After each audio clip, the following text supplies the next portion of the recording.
Bapak, Ibu, saudara yang dikasihi Tuhan, Shalom, salam sehat untuk kita semua. Apa kabar? Sehat toh? Wah, sungguh luar biasa, mantap. Kita akan membaca Alkitab. Namun sebelumnya, marilah kita berdoa.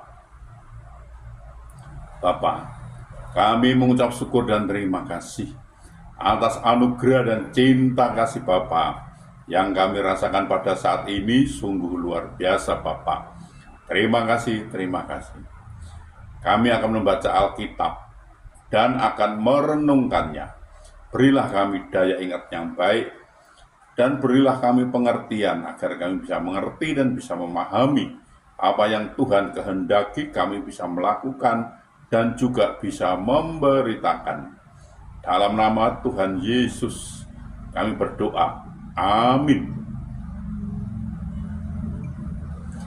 Bacaan Alkitab dari Amsal pasal 15 ayat 9.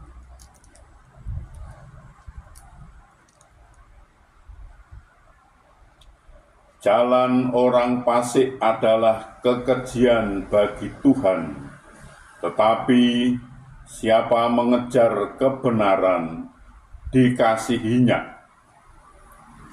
Demikian pembacaan Alkitab. Terpujilah Yesus Kristus. Bapak, Ibu, Saudara, di zaman akhir ini kehidupan orang percaya benar-benar berada dalam proses penampian. Karena itu kita harus benar-benar memperhatikan hidup kita. Jika tidak tahan uji, kita akan tertinggal. Sebab ada tertulis, alat penampi sudah di tangannya, ia akan membersihkan tempat pengirikannya dan mengumpulkan gandumnya ke dalam lumbung, tetapi debu jerami itu akan dibakarnya dalam api yang tidak terpadamkan. Matius pasal 3 ayat 12. Jadi tidak ada lagi istilah main-main dengan kekristenan kita.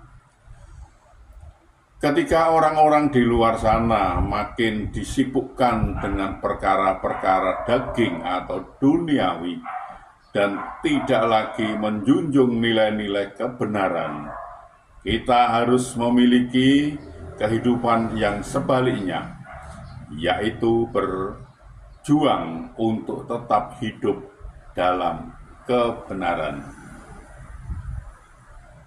Mungkinkah hidup benar di tengah-tengah dunia yang penuh kompromi terhadap ketidakbenaran dan segala bentuk kejahatan ini? Perhatikan, ada tertulis, tidakkah kamu tahu bahwa persahabatan dengan dunia adalah permusuhan dengan Allah? Jadi, barang siapa hendak menjadi sahabat dunia ini, ia menjadikan dirinya musuh Allah. Yakobus pasal 4 ayat 4. Bidan Sipra dan bidan Puah, Keluaran pasal 1 ayat 15 adalah contoh orang-orang yang memiliki hati takut akan Tuhan serta menjunjung nilai kebenaran meski orang lain lebih memilih untuk berkompromi dengan dosa. Sebagai bidan, mereka sangat dibutuhkan oleh banyak orang pada saat persalinan.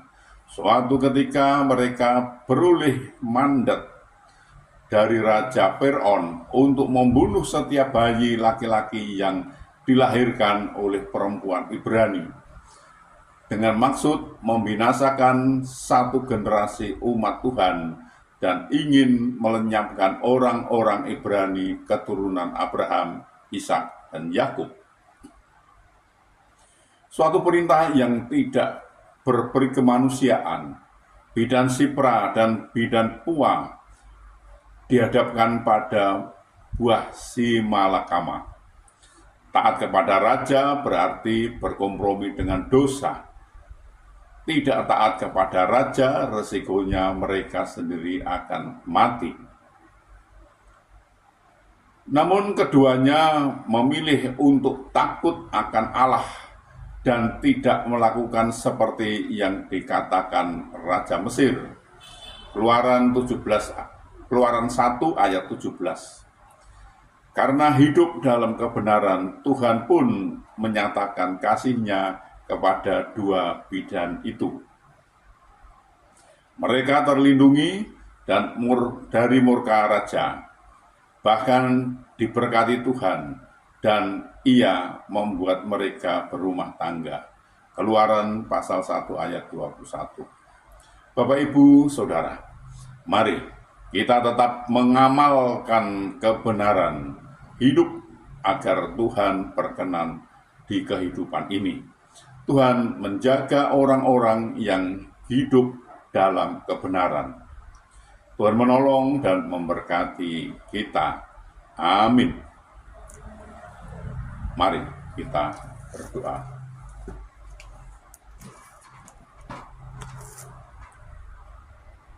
Ya Tuhan, kami mengucap syukur dan terima kasih atas kesempatan yang Tuhan berikan kepada kami untuk kami belajar tentang firman Tuhan. Terima kasih Bapa, terima kasih atas kesempatan ini. Bapa, berilah kami daya ingat yang baik dan berilah kami pengertian agar kami bisa mengerti dan bisa memahami apa yang Tuhan kehendaki kami bisa melakukan, juga bisa memberitakan serta bisa kami menyimpan dalam hati pikiran kami. Ya Bapak, tolonglah kami ini Bapak. Bapak, kami juga berdoa untuk saudara-saudara kami, sahabat-sahabat kami yang saat ini sakit, tidak bisa berbuat banyak karena sakit. Kami mohon belas kasih Bapak, tolonglah Bapak, sembuhkan mereka, pulihkan mereka sehingga mereka bisa beraktivitas kembali. Tuhan menolong dan Tuhan memberkatinya. Bapak, kami juga berdoa, kami juga mohonkan untuk saudara-saudara kami, sahabat-sahabat kami yang saat ini belum bisa memenuhi kebutuhan keluarganya dengan baik. Mereka ada kesulitan masalah keuangan keluarganya, mereka tidak punya Bapak. Mereka sudah mencari dan mencari, namun sepertinya mengalami jalan buntu mereka ini. Bapak, kami mohon belas kasih Bapak, tolonglah Bapak. Bukakanlah jalan baru bagi mereka sehingga mereka bisa mencari, mendapatkan, bisa bekerja, bisa berusaha, dan bisa memenuhi kebutuhan keluarganya dengan baik. Bahkan mereka bisa berkelimpahan dan juga bisa menjadi saluran berkat untuk orang lain. Bapak, kami juga berdoa untuk saudara-saudara kami, anak-anak kami, sahabat-sahabat kami, yang saat ini sudah waktunya untuk berumah tangga, berkeluarga, namun mereka belum mendapatkan pasangan hidup yang seiman dengan mereka. Bapak, kami mohon belas kasih-Mu Bapak. Mereka sepertinya kesulitan untuk mendapatkan pasangan hidupnya seiman dengan mereka Bapak. Kami mohon Bapak, tolonglah bukakan jalan bagi mereka, sehingga mereka bisa mendapatkan pasangan hidupnya seiman dengan mereka dan mereka bisa membentuk suatu keluarga, rumah tangga, bahkan bisa beranak cucu mereka ini.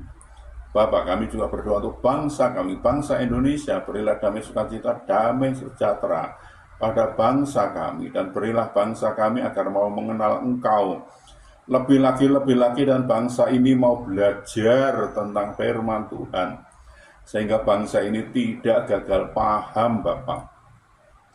Bapak, ini kami, pakailah kami untuk memberitakan firman-Mu, lengkapi kami dengan Roh-Mu yang kudus untuk memimpin dan membimbing kami dalam memberitakan firman itu agar tidak keliru Bapak.